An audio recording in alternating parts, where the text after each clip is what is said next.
Hello, for today's video mga kamahalan, dito kami sa Waterfront Market sa Dera. Ayan, ito yung market nila at yan, nandito lahat ng mga iba't ibang putahe ng mga fish at yan, at hinahanap ko pa rin ang favorite kong fish na tilapia at saka bangus. Ayan, wala pa rin kasing katulad ng kasarap nila, lalo na pag sa grill. Ipapalinis muna doon sa labasan bago ipapagrill o ipiprito. Ayan, yan yung bangus, yan, fresh na fresh yan, at saka yung tilapia sa kabila. Ayan, ayan guys, ito yung mga ano nila, daming tao din, daming din Pilipino dito. At mura lang ang mga fish nila dito. Yan, kasi sa tabing dagat ito. Mga restaurant sa labasan din.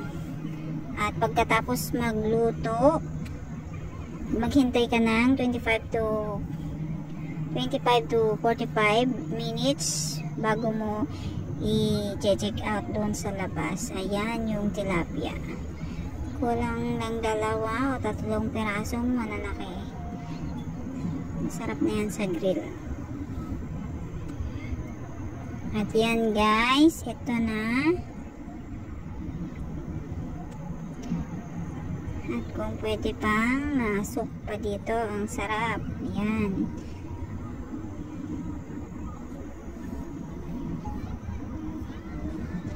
Ayan, bangus uli.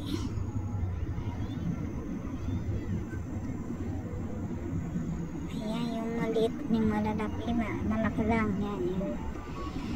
At yan guys, maraming salamat dito.